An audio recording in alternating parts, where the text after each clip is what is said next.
Welcome to the Real Estate Investment Hub, where you can learn how to grow, scale, and optimize your real estate portfolio through our conversations with investors and thought leaders in the real estate industry.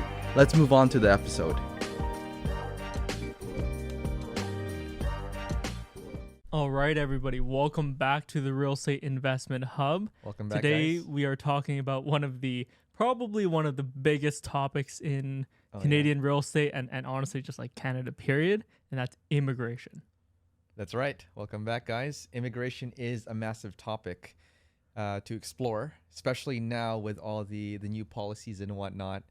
But why don't we start with how things have been the past few years? I think that'd be a good place. Yeah, so I believe in the past year or so, we grew by about 1.25 million. Really that much? Yeah, and Wow. a huge distinction to make here, which I think a lot of people don't know about, is we have the PRs, which everybody does know about, and then we have the NPRs, which is the non-permanent residents.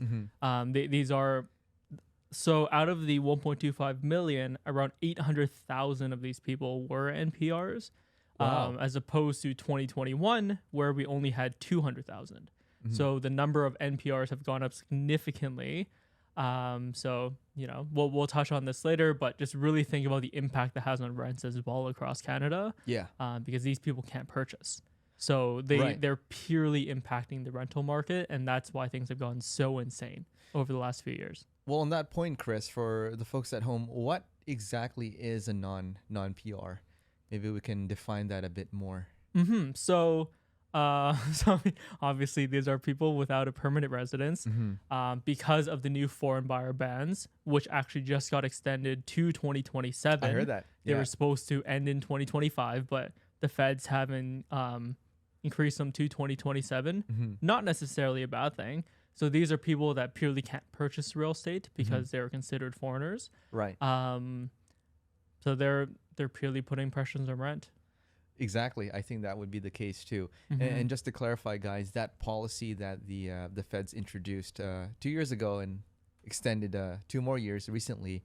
So basically in Canada, the only folks that can buy a home now are the Canadian citizens and permanent resident individuals. What we're talking about, the 800,000 in the past year, was it? They are non-PR, which, like Chris was saying, they're not able to actually purchase property here in Canada, which again is probably impacting the rental market. Otherwise, how else are they going to be living here, right? Exactly. These are people that are coming in. A lot of them are international students, which is really a topic in itself, because this is kind of the loophole to get into Canada right now through the student visa program, and that's kind of why we have all these issues. Like, Rodby, have you heard about diploma mills? I have. Yeah. Maybe you can share. Yeah, so I believe this is more in Ontario, but there are literally, if you go on Twitter, and I literally spend my whole life on there. If you go in Ontario, there are literally places within strip malls where people will open like a Westbridge educational academy, which I think sounds pretty damn good. But anyways, they'll open their own like mini college. Okay. And then they'll basically use this kind of loophole to bring in a ton of students. And then the students will come in through the student visa program, and that's really one of the reasons we have NPRs. Right. But the government has really caught on to this. Yeah. And as of this year, I believe at least in BC, they're actually trying to stop that. And now new post-secondary institutions cannot bring anybody on for 2 years. Which is what I think. I'm really hoping, honestly, that this does help the issue. And guys, Rodby and I are obviously, like, look at us, we're obviously immigrants as well, or at least second generation. But I'm really hoping that like Canada can at least get a handle on things before letting significantly more people in. No, absolutely. To your point, Chris, it definitely is getting taken advantage of by a lot of people, right? Well, maybe not people. Let's say schools, right? From what I hear, correct me if I'm wrong, these schools are offering a lower quality of education. And exactly. The students that go to these schools, they end up with not being able to find employment after, which is essentially one of the conditions to get your PR, right? Through the, I think it's the post-grad work permit program. But, that being the case, a lot of these students that end up coming here, they were promised the world, and, some of them essentially do need to go back because the schools didn't fulfill on their promise, which is a terrible position to be in, right? I'm very glad that the government is actually cracking down on this, because a lot of people are getting taken advantage of, and it's definitely not right. Rodby, that's actually an incredibly good point, and one that even when we were planning for this episode, I didn't really think of. Yeah. There are definitely two camps of people that are being taken advantage of right now, and one of them, even though the immigrants are being demonized right now, because of our housing and inflation and everything else, but they're definitely taken advantage of. And the second camp is obviously everybody else who has to deal with the incredibly high housing costs and everything else. Yeah. So it's really up to the feds at this point to really change their policies and try to, like everything else we've seen in our industry, and not only to do with immigration, the feds are extremely reactionary to things. Yeah. Where it's like, oh, this is happening, so now we have to put in this policy. I'm just really hoping that moving forward that they have a little more foresight. I agree. So that we can kind of avoid these situations before they even start. Because right now, like if you were talking about the lower quality of education, people didn't really know that when they're sold the dream of coming to Canada. And how would they? And now we have a ton of these people taking a lot of the minimum wage jobs, which also takes them away from Canadians, like current Canadians as well. Like even a lot of people looking for work, or even a lot of the the people new to the workforce, like where are they supposed to work as well. If you look on the housing side, have you seen on social media like the lines and lines of people even lining up for a rental for literally a 1-bedroom? It's a tough time. And this isn't a condo. It would be like a 1-bed within a home kind of thing. So it's a lot of people being taken advantage of, and it's very, very unfortunate. It is quite unfortunate, and to your point, I mean the effect that has on the housing and rental market, like you said, these rentals, they're basically, the renters are competing now with the immigrants as well, right? And the immigrants are competing with the locals. So that being the case, nobody really wins, right? Luckily, the government is changing the policy to reduce the number of student visas. If I remember correctly, before it was about 560,000 student visas, but this year it's about 365. That's very good. So it's about 2/3 of what it was before.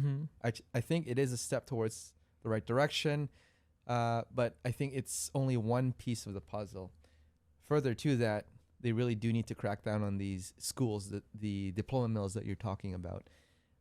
Okay, so in terms of how else it affects the housing and rental market, what would you say is the impact of that level of immigration? So I will actually take a step back here and really kind of nail in the actual severity of this issue.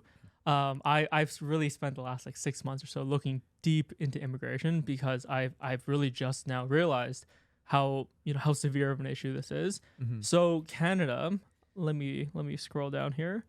I was looking at a global study here, and I believe Canada was like number 4 or number 5 in terms of fastest growing populations. Wow. And guys, this is globally. And this is inclusive of, emerging societies as well. Like we're literally talking about a country that went through the Industrial Revolution over, 100 years ago, and they're still one of the fastest growing populations in the world, which is craziness.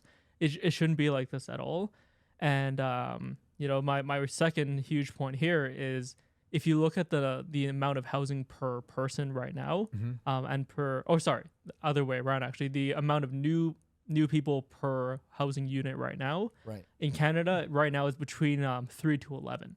Okay. Which means that 3 people are coming in per unit of housing. If you look at, and 11 would be, let me see, 11 I believe is New Brunswick. So in New Brunswick, there are 11 and a half new people coming in for one unit of housing being built. Yeah. Wow, that's incredible. Yeah. I mean, if that's not a red flag, I don't know what is. They're way higher than everybody else. I think Alberta's like 4 to 5. BC is actually one of the lowest ones, surprisingly, at like 3 to 3.5. Okay. So, but still, it's like it'd be like me, you, and Nikki right now fighting for the same house. Yeah. For the same new house at least. So it is a pretty significant amount. Yeah, it definitely is. That's a huge red flag. Yeah. So you were talking about the actual impacts of this all. Like even without the stats, I don't think that like people don't know these things already, because they're aware. For sure. If for anyone that has been looking for a rental even since COVID, it's gone up literally 50% across all markets. In some, it's gone up even more than that.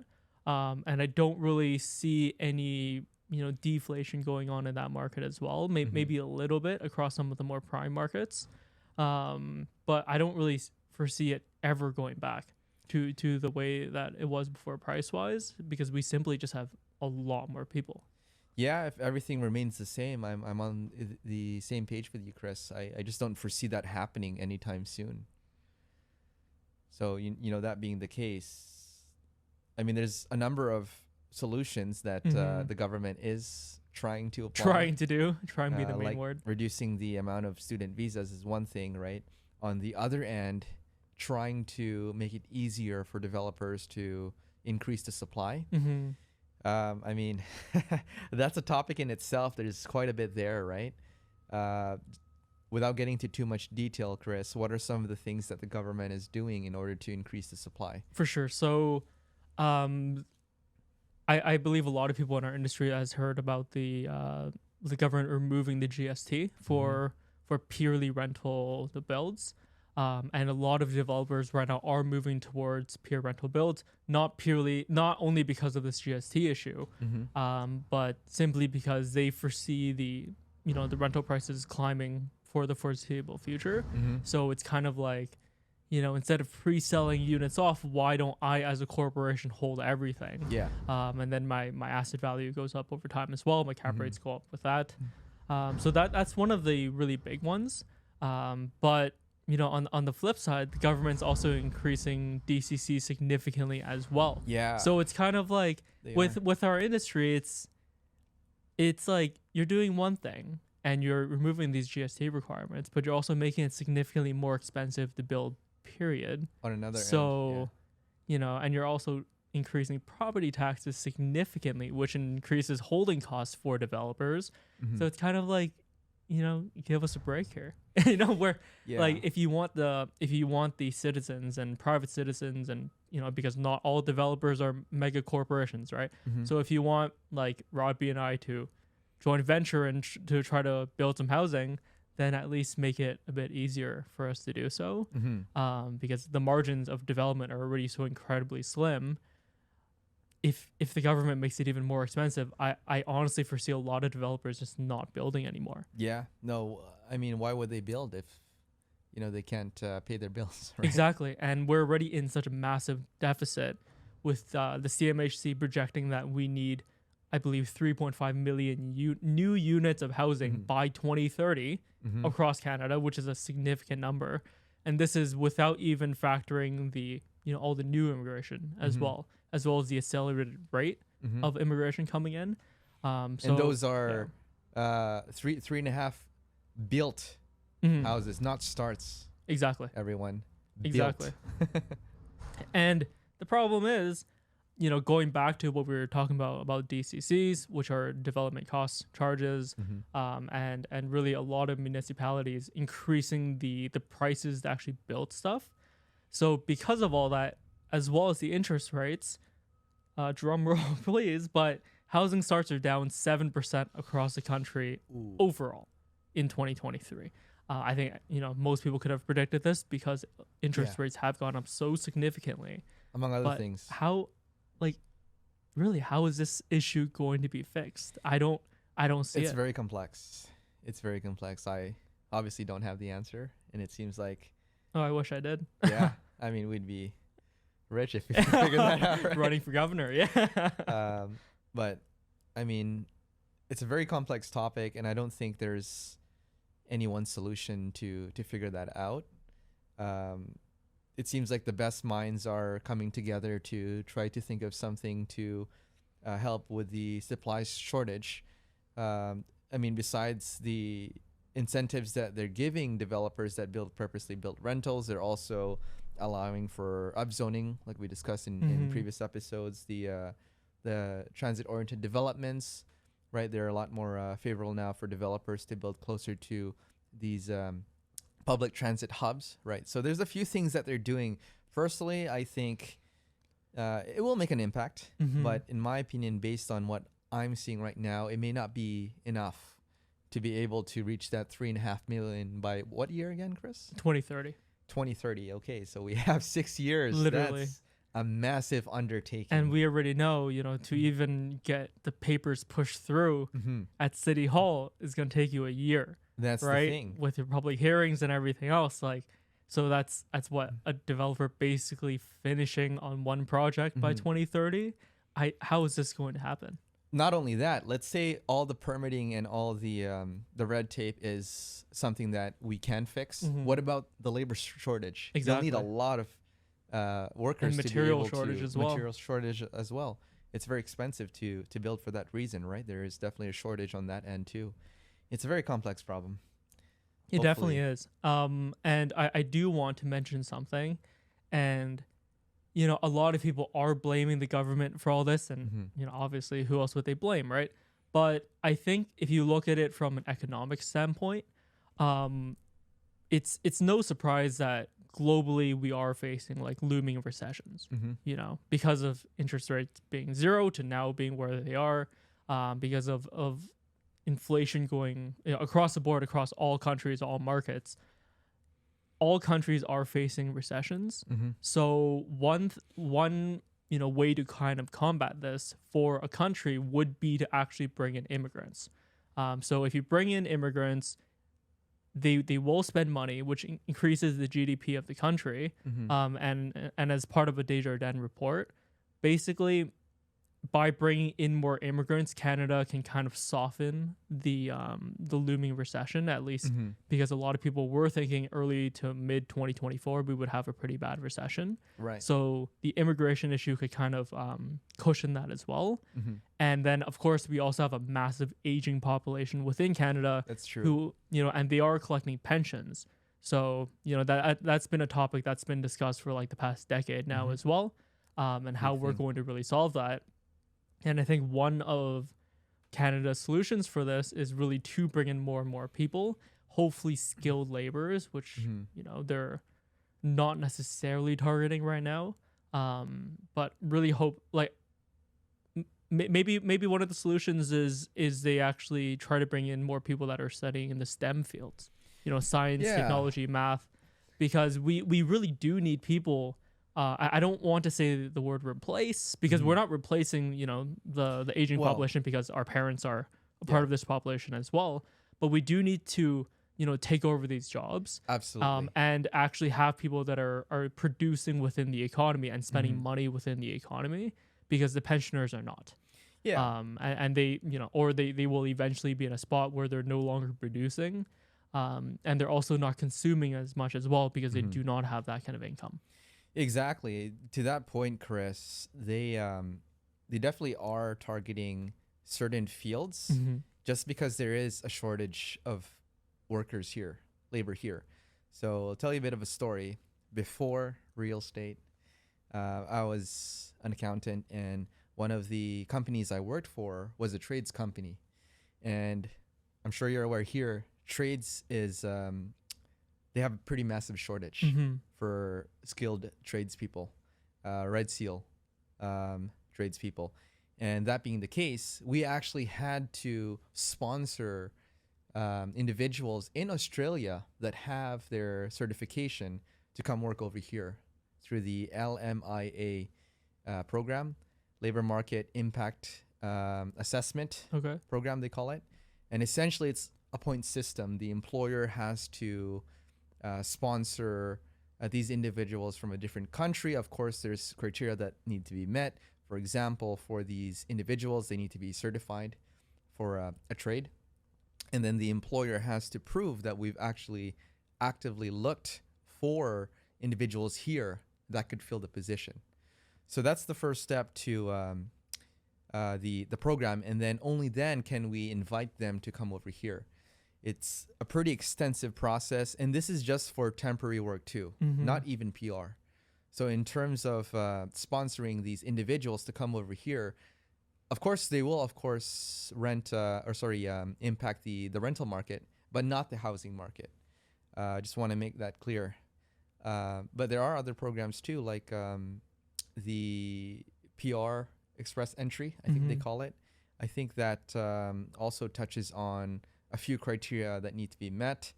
Just from the top of my head, they are starting to target more higher education, individuals with higher education, so that when they do come over here, they make a positive impact on the economy. Of course, they would also affect the rental market too. But before they get their PR and even further their citizenship, it does take quite some time, right? We're not talking about a few days here. So there is a bit of a delayed effect. Of course, once they do have their PR and citizenship, that's when they can actually purchase a property. But about that, Chris, in terms of the housing market, what have you seen as an impact of all the immigration that we've been receiving? For sure. So, I'll actually comment on what I have seen from the foreign buyer bans, and that is nothing. Yeah, I mean, not really. I'm, if you like, the more and more you kind of consume our content, you'll really learn to realize that we are not people that necessarily want the real estate market to continuously boom over and over and over again. Because not only are we actually purchasers as well that live in Vancouver, but we have family, we have friends. So I don't really want my my sister to be in a position where one bedrooms in Abbotsford become 1.5 million, and then I don't want that to happen either. But unfortunately, I've just seen nothing happen within the new bans. And honestly, talking about what you were just talking about as well, for labor specifically, I actually saw this one stat on Twitter once again, where I believe within the last year, the around 400,000-ish people that they brought in. Think about how many people. How many people do you think were tradespeople out of the 400,000-ish? I would say it has to be less than like 0.5%. I think it was literally like 40. Yeah. Like 40 or something along those lines. It was like nothing. Not very many. And that's for sure. You're saying that they want to bring in people that are more educated and that can actually contribute to the economy as well.